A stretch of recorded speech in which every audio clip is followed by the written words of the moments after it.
నమస్తే ఫ్రెండ్స్, ఈ వీడియో అందరూ ర్యాపిడో బైక్ టాక్సీ డ్రైవర్ల గురించి కాదు, కానీ 90% బైక్ టాక్సీ డ్రైవర్స్ చేస్తున్న తప్పులను వాళ్ళు తెలిసి చేస్తున్నారో తెలియక చేస్తున్నారో నాకు తెలియదు, కానీ అవి చిన్న మిస్టేక్స్ అనుకొని చాలా పెద్ద పెద్ద తప్పులే చేస్తున్నారు. అవి వాళ్ళకి చిన్నగా కనిపించవచ్చు, కానీ వాళ్ళ ద్వారా ప్రాబ్లం ఫేస్ చేస్తున్న కస్టమర్కి తెలుసు అవి ఎంత పెద్ద మిస్టేక్స్ అనేవి. ఏమీ ఆశించకుండా తమ కష్టాన్ని మాత్రమే నమ్ముకొని నిజాయితీగా ర్యాపిడో బైక్ ట్యాక్సీని నడుపుకొని దానిపైన వచ్చే ఇన్కంతో వాళ్ళ ఫ్యామిలీని పోషించుకునే వాళ్ళు నిజంగా రోడ్డున పడతారు. కొంతమంది చేసే తప్పు వల్ల నిజాయితీగా పనిచేసే వాళ్ళు లైఫ్ టైం పనిష్మెంట్ని అనుభవించాల్సి వస్తుంది. కాబట్టి ఆ తప్పులేంటి, ఇలా ఎందుకు చేస్తున్నారు, కారణం ఏంటి, అసలు దానివల్ల కస్టమర్స్కి ఎలాంటి ప్రాబ్లం అవుతుంది, ఎందుకు ర్యాపిడో బ్యాన్ అయ్యే పరిస్థితి వస్తుంది అనేవి ఈ వీడియోలో మనం క్లియర్గా స్టెప్ బై స్టెప్ మాట్లాడుకుందాం. ఈ వీడియో చాలా మందికి అరే ఈ వీడియోలో వీడియోడో కానీ నా కోసమే చెప్తున్నాడు, నా గురించే చెప్తున్నాడు అని కొంతమందికి అనిపించవచ్చు. అలాగే వీడు చెప్పేది నిజమే కదా, ఇలా జరుగుతుంది కదా అని ఇంకొంతమందికి అనిపించవచ్చు. కొంతమందికి అయితే ఈ వీడియో చూసిన తర్వాత చాలా కోపం రావచ్చు. సో ఫలితం ఏదైనా ఒక యూట్యూబర్గా అలాగే ఒక ర్యాపిడో కస్టమర్గా నేను ఫేస్ చేసిన ప్రాబ్లమ్స్, నాలాగే చాలా మంది కస్టమర్స్ ఫేస్ చేస్తున్న ప్రాబ్లమ్స్ని ర్యాపిడో బైక్ టాక్సీ డ్రైవర్స్కి అర్థమయ్యేలా చెప్పడం నా బాధ్యత. కాబట్టే ఈ వీడియో చేస్తున్నాను. ఈ వీడియో పూర్తిగా చూస్తేనే అసలు ఏం జరుగుతుంది, ఎందుకు ఇలా జరుగుతుంది, ఓహో మేము ఇలా తప్పు చేస్తున్నామా అని చెప్పి ర్యాపిడో డ్రైవర్స్ చాలా మంది కన్విన్స్ అయ్యే అవకాశం ఉంది. వాళ్ళ తప్పుల్ని సరిదిద్దుకునే అవకాశం చాలా మట్టుకు ఉంది. ఇదొక మంచి ఇన్ఫర్మేటివ్ మరియు అవేర్నెస్ వీడియో కాబట్టి ఖచ్చితంగా ఈ వీడియోని ఫుల్గా చూడడానికి ప్రయత్నించండి.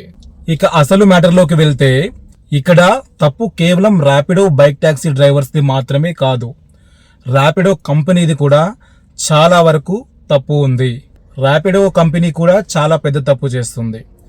ఈ ర్యాపిడో కంపెనీని చూసి ఓలా ఊబర్లు కూడా ఈ మధ్య ఈ ప్యాటర్న్ని కొత్తగా స్టార్ట్ చేశాయి. ఆ ప్యాటర్న్ ఏంటంటే, నాలాంటి కస్టమర్లు అవసరానికి బైక్ అయితే తొందరగా వెళ్ళొచ్చు అనో, మనం ఒకరమే ఉన్నాం బైక్ సరిపోతుంది అనో, లేకపోతే క్యాబ్ కన్నా ఆటో కన్నా బైక్ తక్కువలో వస్తుంది అనో, ఇలా ఏదో ఒక ఉద్దేశంతో బైక్ని ఎక్కువగా ప్రిఫర్ చేస్తారు, బైక్ని ఎక్కువగా బుక్ చేసుకునే అవకాశం ఉంది. అలాంటప్పుడు ర్యాపిడో యాప్లో ఏమని చూపిస్తుంది, బైక్ సెర్చ్ అవుతున్నప్పుడే మనకి ఎంతైతే ఫేర్ చూపిస్తుందో దాన్ని మనం యాక్సెప్ట్ చేస్తాం. యాక్సెప్ట్ చేసిన తర్వాత బైక్ సెర్చ్ అవుతున్నప్పుడే యాడ్ టిప్ అని చెప్పి ఒక ఆప్షన్ చూపిస్తుంది.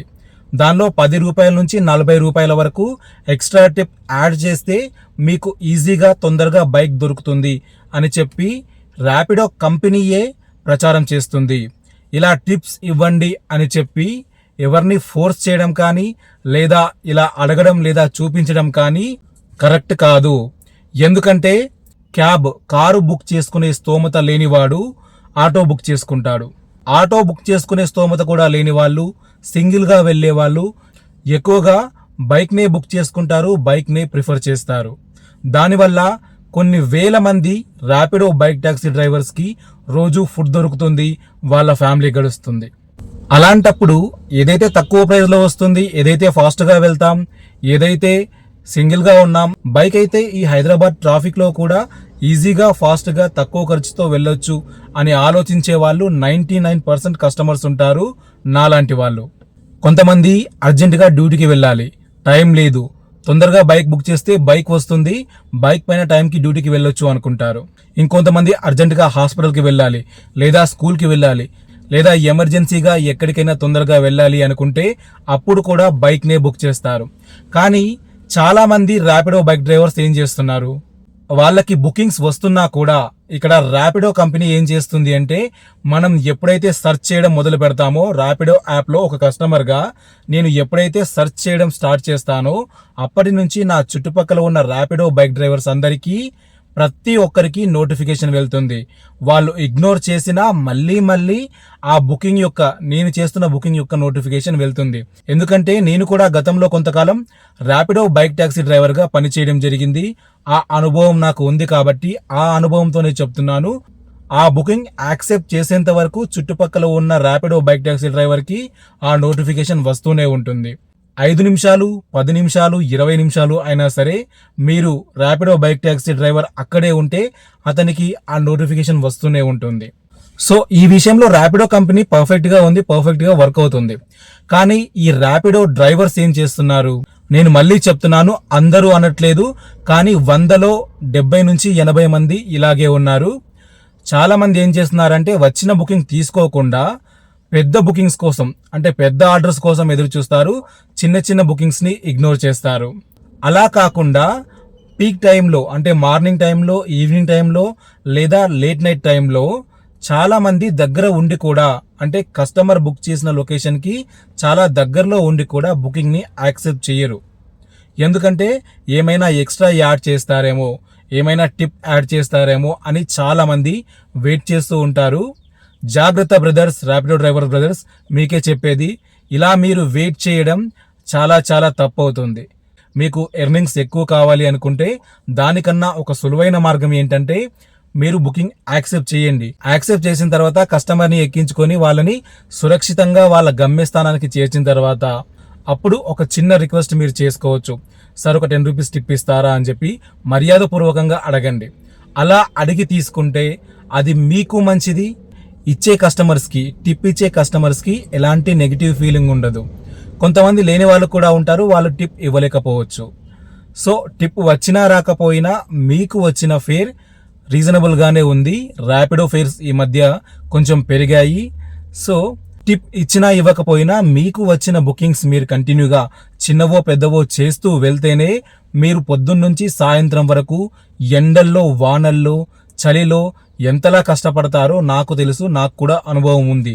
సో మీరు మీ ఫ్యామిలీని, మీ కుటుంబాన్ని, మీ భార్య పిల్లల్ని వదిలి బైక్ పట్టుకొని దుమ్ములో, ధూళిలో, వానలో, ఎండలో రోడ్డు పైన నిలబడుతున్నారు.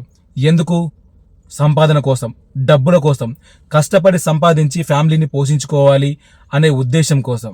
చాలా మంది ఇళ్లల్లో వీళ్ళు పని చేస్తేనే, అంటే ర్యాపిడో బైక్ టాక్సీ డ్రైవర్స్ పని చేసి రోజు ఎంతో కొంత ఇన్కమ్ తెస్తేనే వాళ్ళ ఫ్యామిలీస్ గడుస్తాయి.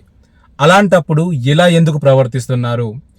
టిప్ కావాలంటే అడిగి తీసుకోవడం ఎప్పటి నుంచో ఉన్న పద్ధతి. హోటల్స్ లో, బార్స్ లో, రెస్టారెంట్స్ లో కూడా కస్టమర్ సర్వీస్ కంప్లీట్ చేసిన తర్వాతే, అంటే వాళ్ళు తిన్న తర్వాతే లేదా వాళ్ళు తాగిన తర్వాతే లాస్ట్ లో బిల్లు ఇచ్చేటప్పుడు టిప్ అడుగుతారు, టిప్ ఇవ్వమని రిక్వెస్ట్ చేస్తారు. ఇచ్చేవాడు ఇస్తాడు, ఇవ్వనివాడు ఇవ్వడు. ఇదే సరైన పద్ధతి. కానీ అంతకు ముందే, బుకింగ్ చేసే ముందే నాకు టిప్ యాడ్ చేయాలి, 10 రూపాయలు ఎక్స్ట్రా వస్తే బాగుంటుంది, 20 రూపాయలు యాడ్ చేస్తే బాగుంటుంది, 50 రూపాయలు యాడ్ చేస్తే బాగుంటుంది అని ఇలా ఎవరైతే ఆలోచిస్తూ తమ సమయాన్ని వృధా చేసుకుంటున్నారో దానివల్ల కస్టమర్స్ అనుకున్న టైంకి వాళ్ళ గమ్యస్థానానికి చేరుకోలేకపోతున్నారు. దాని తర్వాత నిజాయితీగా ఒక డ్రైవర్, ఒక ర్యాపిడో బైక్ టాక్సీ డ్రైవర్ నిజాయితీగా ఏమీ ఆశించకుండా మీ తర్వాత, అంటే మీరు ఇప్పుడు టిప్ కోసం వెయిట్ చేశారు, మీకు టిప్ రాలేదు, మీరు ఎన్నిసార్లు వచ్చినా బుకింగ్ని ఇగ్నోర్ చేశారు, తీసుకోలేదు. దానివల్ల కస్టమర్ సమయం కొంత వృధా అయింది. ఒక హాఫ్ అన్ అవర్ కస్టమర్కి డిలే అయింది అనుకోండి, ఆఫీస్కి వెళ్ళడానికి కానీ డ్యూటీకి వెళ్ళడానికి కస్టమర్కి డిలే అయింది. అప్పుడు కస్టమర్ మైండ్లో ఏముంటుంది? నెక్స్ట్ వచ్చే డ్రైవర్ పాపం జెన్యూన్గా అతను సర్వీస్ చేసినా ఏమీ ఆశించకుండా తనకు వచ్చే ఫేర్తోనే సరిపెట్టుకొని కస్టమర్కి మర్యాద ఇచ్చి కస్టమర్ని సేఫ్గా వాళ్ళ గమ్యస్థానానికి చేర్చినా కూడా కస్టమర్ మైండ్లో ఏముంటుంది? అరే ఈ ర్యాపిడో డ్రైవర్స్ అంతా ఇంతే అని చెప్పి ఆ జెన్యూన్గా పనిచేసిన వ్యక్తికి కూడా రేటింగ్ తక్కువగా ఇచ్చే అవకాశం ఉంది, ఇంకా కంప్లైంట్ చేసే అవకాశం కూడా ఉంది.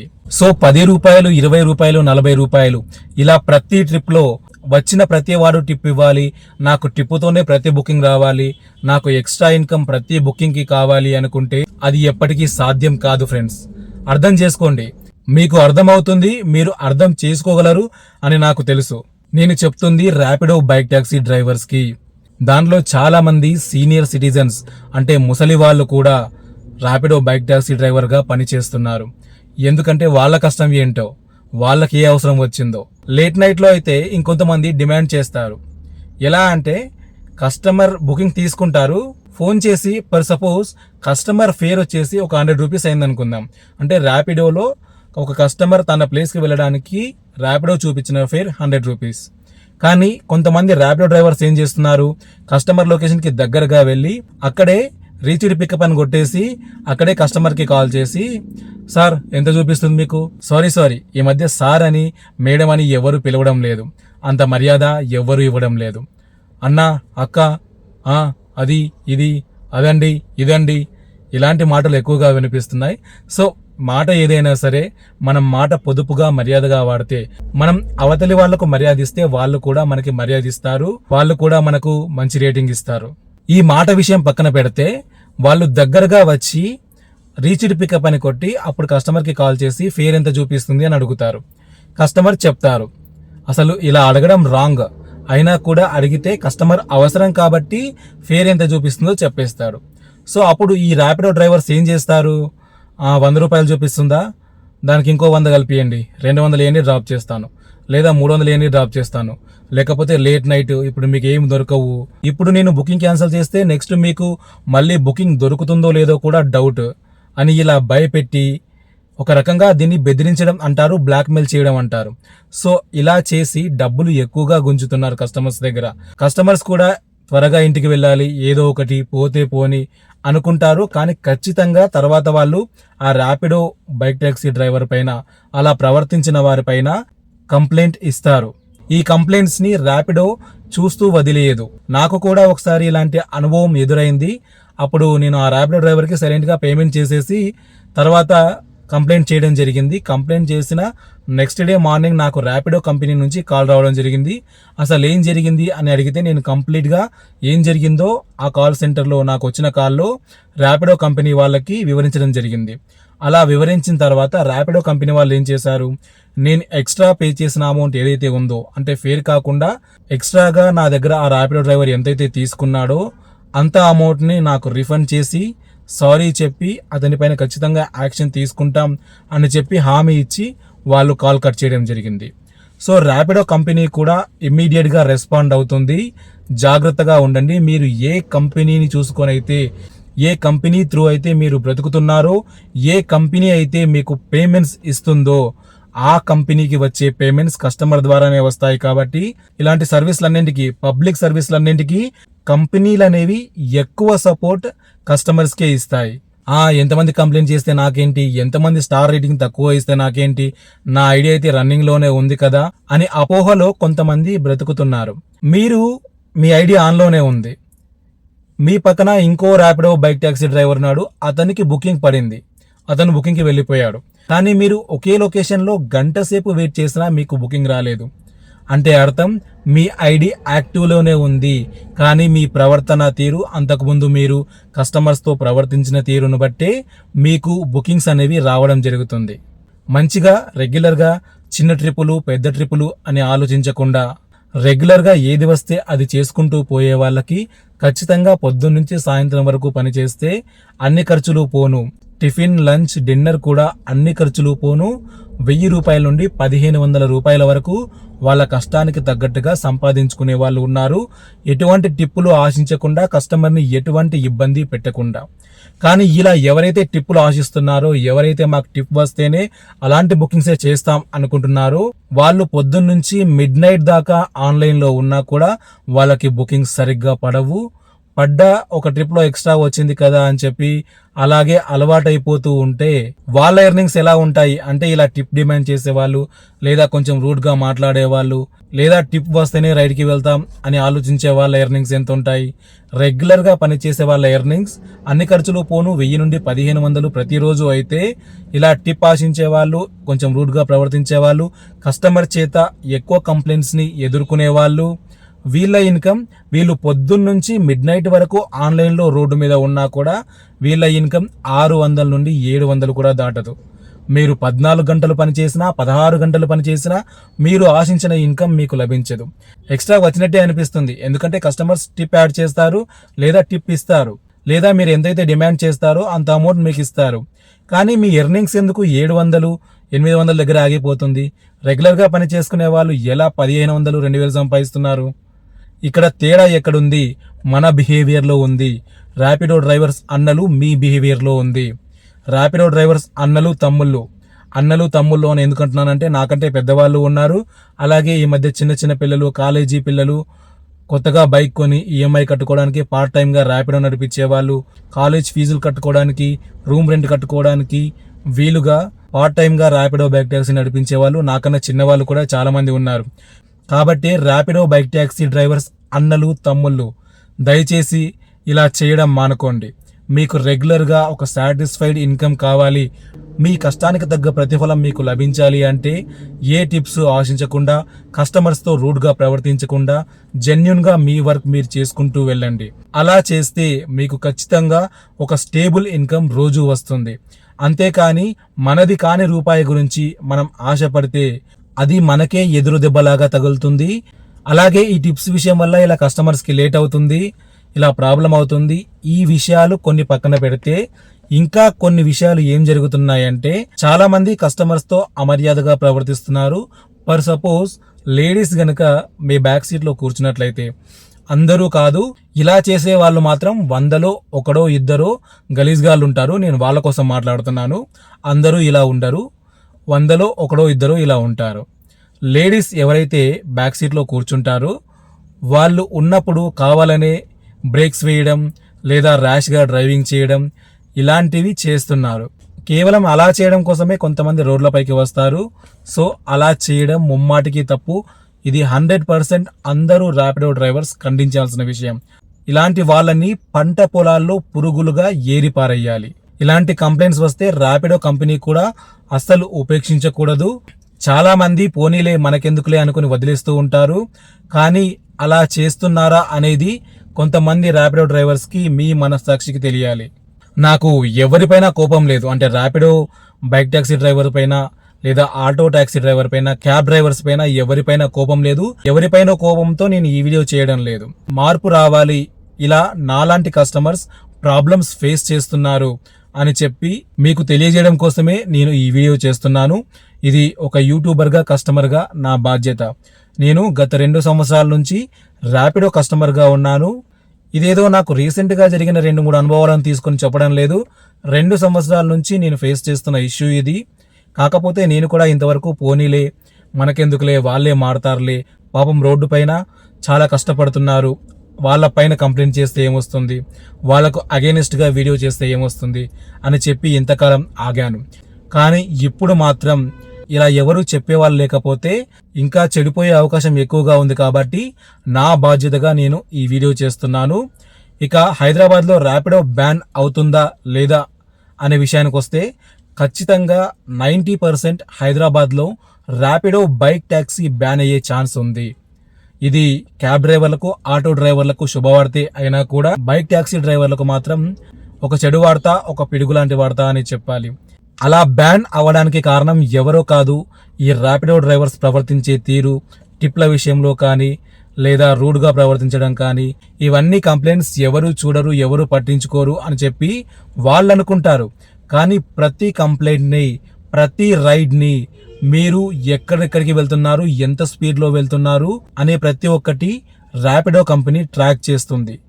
అవసరమైతే ఈ ట్రాకింగ్ రికార్డ్ని గవర్నమెంట్ కోరితే గవర్నమెంట్కి అప్పజెప్పాల్సి ఉంటుంది. ఒకవేళ అప్పుడు గవర్నమెంట్ బ్యాన్ చేయాలి అనే డెసిషన్ తీసుకుంటే, అప్పుడు ఇలా తప్పులు చేసిన వాళ్ళతో పాటు జెన్యున్గా, నిజాయితీగా బ్రతికిన వాళ్ళ లైఫ్లు కూడా ఆగమైపోతాయి, నాశనం అయిపోతాయి. కాబట్టి జాగ్రత్తగా, నిజాయితీగా పని చేసుకోండి. మనం నిజాయితీగా సంపాదించింది 1 రూపాయి అయినా సరే, దాంతో మనం ఏదైనా తింటే అది మనకు తృప్తిగా ఉంటుంది. కానీ ఇలా పైన టిప్పులలో అన్యాయంగా లేదా ఒకరిని బెదిరించో, భయపెట్టో డబ్బులు తీసుకోవడం రౌడీయిజం కన్నా తక్కువేమీ కాదు. సో అలా సంపాదించిన డబ్బులు మీకు ఎక్కడో ఒక చోట అలాగే పోతాయి. దానికంటే ఎక్కువ పోయే అవకాశం కూడా ఉంది. నిజాయితీగా మీరు కష్టపడి సంపాదించిన రూపాయిని మీరు తినడానికి ప్రయత్నించండి. ఒకవేళ సరిపోదు, మీకు అనుకోని కష్టం ఏదో ఎదురైంది, మీకు అర్జెంటుగా డబ్బులు ఎక్కువగా అవసరమైంది అనుకుంటే గనక నేను చెప్పిన పద్ధతిని ఫాలో అవ్వండి. కస్టమర్స్ని రిక్వెస్ట్ చేయండి, సార్ నాకు ఇట్లా ప్రాబ్లం ఉంది, సో ఎంతో కొంత మీరు టిప్ ఇస్తే, 10 రూపాయలు 20 రూపాయలు టిప్ ఇస్తే అది నాకు హెల్ప్ అవుతుంది అని మర్యాదపూర్వకంగా అడిగి తీసుకోండి. ఇలా అడగడం ద్వారా 10 మందిలో 2-3 మీకు ఖచ్చితంగా మీ మాటల్ని, మీ బాధని అర్థం చేసుకొని మీకు ఎంతో కొంత టిప్ రూపంలో హెల్ప్ చేయడం జరుగుతుంది. అంతేకాని ఇలా వాళ్ళ అవసరం కదా, వాళ్ళే ఇస్తారులే, వాళ్ళే చేస్తారులే అంటే, ఇప్పుడు నువ్వు ఏదైతే సంపాదించుకొని తింటున్నావో అది ఫ్యూచర్లో ఉండదు. ఇప్పటికీ 90% బైక్ ట్యాక్సీ బ్యాన్ అయ్యే దిశలోనే ప్రభుత్వం ఆలోచిస్తుంది. కానీ ఎందుకు ఇంకా 10% ఆగింది అంటే గనక, నిజాయితీగా పనిచేసే వాళ్ళు మిమ్మల్ని కాపాడుతున్నారు. ఎవరైతే తప్పుగా ప్రవర్తిస్తున్నారో, ఎవరైతే నేను చెప్పిన తప్పులు చేస్తున్నారో వాళ్ళని కాపాడడానికి నిజాయితీగా పనిచేసే ఈ 10% పీపుల్ హెల్ప్ చేస్తున్నారు. ర్యాపిడో బ్యాన్ చేస్తే అందరినీ బ్యాన్ చేయాలి, అంతేకాని డైరెక్ట్గా ర్యాపిడో కంపెనీలో ఎవరెవరు తప్పు చేస్తున్నారో గుర్తించి వాళ్ళని మాత్రమే తొలగించిన టైం ర్యాపిడో కంపెనీకి కానీ ప్రభుత్వానికి కానీ ఉండదు. సో ప్రభుత్వం ఒక డెసిషన్ తీసుకొని ర్యాపిడో బ్యాన్ చేయాలి అని చెప్పి ఒక డెసిషన్ తీసుకుంటే చాలు, వెంటనే ర్యాపిడో యాప్ అనేది బ్యాన్ అయిపోతుంది. ర్యాపిడోనే కాదు, ఈ బైక్ ట్యాక్సీ అనేది అంటే ఓన్ ప్లేట్తో బైక్ని ట్యాక్సీగా నడపడం అనేది నిజం చెప్పాలంటే చట్టరీత్యా రోడ్ ట్రాన్స్పోర్ట్ అథారిటీ RTO కింద చూసుకుంటే ఇది ఓన్ ప్లేట్ ని ఒక ట్యాక్సీగా నడపడం అనేది ఒక నేరంగానే పరిగణించబడుతుంది. కానీ ప్రభుత్వం మరియు ఇలాంటి కార్పొరేట్ ర్యాపిడో లాంటి కార్పొరేట్ సంస్థల అండర్స్టాండింగ్ వల్ల ఇది రన్ అవ్వడం జరుగుతుంది. అంతేకాని మాకేం కాదు, ఒకడు పోతే ఇంకోటి వస్తాడు కస్టమర్, చూద్దాంలే చేద్దాంలే అనుకొని మీరు మిమ్మల్ని మోసం చేసుకోవడమే కాకుండా నిజాయితీగా పనిచేసే వాళ్ళ పొట్ట కొడుతున్నారు. గమనించండి. నిజాయితీగా పనిచేసే ర్యాపిడో డ్రైవర్స్ అన్నలు తమ్ముళ్ళు అందరికీ నేను సెల్యూట్ చేస్తున్నాను. ఎందుకంటే మీరు నిజాయితీగా పనిచేసి మీరు హ్యాపీగా బ్రతుకుతున్నారు. నాలాంటి కస్టమర్స్కి కూడా టైంకి గమ్యస్థానానికి రీచ్ అవ్వడం కోసం హెల్ప్ చేస్తున్నారు. అలాంటి ర్యాపిడో డ్రైవర్స్ ఉండాలి. అందరూ కూడా తప్పులు చేసే వాళ్ళు కూడా వాళ్ళకి చెప్పేవాళ్ళు లేక పాపం వాళ్ళు అలా తయారయ్యారేమో అనుకుంటున్నాను. సో ఈ వీడియో చూసి కొంతమందైనా మారి నిజాయితీగా పనిచేసి నిజాయితీగా కస్టమర్స్కి సర్వీస్ అందిస్తారని ఆశిస్తున్నాను. అలా చేస్తే నిజంగా ర్యాపిడో డ్రైవర్స్ పైన, ర్యాపిడో బైక్ టాక్సీ డ్రైవర్స్ పైన ఎటువంటి కంప్లైంట్స్ రాకపోతే కంపెనీ కూడా స్టేబుల్గా రన్ అవుతుంది. ప్రభుత్వం కూడా ర్యాపిడోని బ్యాన్ చేయాలి అనే నిర్ణయం తీసుకోకుండా ఉంటుంది. ఇది సాఫీగా నడుస్తుంది. చాలా మంది దీనివల్ల బ్రతుకుతారు. నిజాయితీగా బ్రతకండి, నిజాయితీగా పని చేసుకోండి అని నేను చెప్తున్నాను. ఇది చాలా మందికి ఈ మాట రుచించకపోవచ్చు, అంటే నచ్చకపోవచ్చు. కానీ దీని గురించి ఒక్కసారి ఆలోచించండి. ఒక్కసారి నిజాయితీగా మీరు ఎటువంటి ఫలితం అంటే ఎటువంటి ఎక్స్ట్రా ఇన్కమ్ ఆశించకుండా ఒక రోజంతా కష్టపడి చూడండి. అప్పుడు మీ ఎర్నింగ్స్ ఏ విధంగా ఉంటాయి? మీరు టిప్స్ ఆశించి లేదా కస్టమర్స్కి ఫోన్ చేసో లేదా డ్రాప్ అయిన తర్వాతనో రూడ్గా మాట్లాడుతూ మీరు టిప్ డిమాండ్ చేసిన దానికి ఆ రోజు ఎంత ఎర్నింగ్స్ వచ్చాయి? మీరు నిజాయితీగా పనిచేస్తే, ఏమీ ఆశించకుండా నిజాయితీగా పనిచేస్తే ఎంత ఎర్నింగ్స్ వచ్చాయి అని ఒక్కసారి మీరు కంపేర్ చేసుకుంటే, ఒక్కరోజు మీరు నిజాయితీగా పనిచేసి చూస్తే అప్పుడు ఆ రెండిట్లో ఉన్న తేడా మీకే కనిపిస్తుంది. ర్యాపిడో బైక్ టాక్సీ డ్రైవర్స్ ఎవరు కూడా ఈ వీడియోని తప్పుగా తీసుకోవద్దు. నేనేదైనా తప్పుగా మాట్లాడి ఉంటే ప్రతి ఒక్కరూ నన్ను క్షమించండి. ఎందుకంటే ఇదంతా మీ మంచి కోసమే చెప్తున్నాను. ర్యాపిడో బ్యాన్ అయితే నాకు వచ్చే నష్టం ఏమీ లేదు. బ్యాన్ అయితే కేవలం బైక్ ట్యాక్సీ మాత్రమే బ్యాన్ అవుతుంది. బైక్ ట్యాక్సీ కాకపోతే ఆటో బుక్ చేసుకుని వెళ్లే స్తోమత నాకుంది. నేను ఇప్పటికీ కూడా నాకు ఎవరైతే టిప్ అడగకుండా నిజాయితీగా నాకు బుక్ చేసిన వెంటనే వస్తారో వాళ్ళకి నేను టిప్ కాదు కానీ అమౌంట్ని రౌండ్ ఫిగర్ చేసి వాళ్ళకి ఫోన్పే, గూగుల్ పే చేయడం జరుగుతుంది. అంటే ఎగ్జాంపుల్కి నా ఫేర్ 80 రూపీస్ లేదా 75 రూపీస్ ఇలా అయిందనుకోండి, నేను దాన్ని 100 రూపీస్కి రౌండ్ ఫిగర్ చేసి వాళ్ళకి ఇవ్వడం జరుగుతుంది, వాళ్ళ నిజాయితీని మెచ్చుకొని. అలా అని నేనేం గొప్పోని కాదు, నేను చేసేది పెద్ద హెల్ప్ అని కూడా చెప్పుకోను. సో అలా రౌండ్ ఫిగర్ చేసి ఇవ్వడం నాకు ఎప్పటి నుంచో అలవాటు. నాలాగా చాలా మంది కస్టమర్స్ ఉంటారు కాబట్టి మీరు కస్టమర్ పైనే బతుకుతున్నారు కాబట్టి, కస్టమర్స్ లేకపోతే మీకు ఇన్కమ్ లేదు కాబట్టి దయచేసి మరొక్కసారి ఆలోచించి మీరేం చేయాలో అన్న నిర్ణయాన్ని మీరే తీసుకోండి. నాకు ఎవరిపైన పర్సనల్గా కోపం లేదు, ఎవరినో ఉద్దేశించి నేను ఈ వీడియో చేయలేదు. ఈ వీడియో తెలుసో తెలియకో ఎవరినైనా ఇబ్బంది పెట్టి ఉంటే, బాధ పెట్టి ఉంటే మరొక్కసారి నన్ను క్షమించండి. ఆలోచించండి, నిజాయితీగా బతకండి, నిజాయితీగా సంపాదించండి. ధన్యవాదాలు.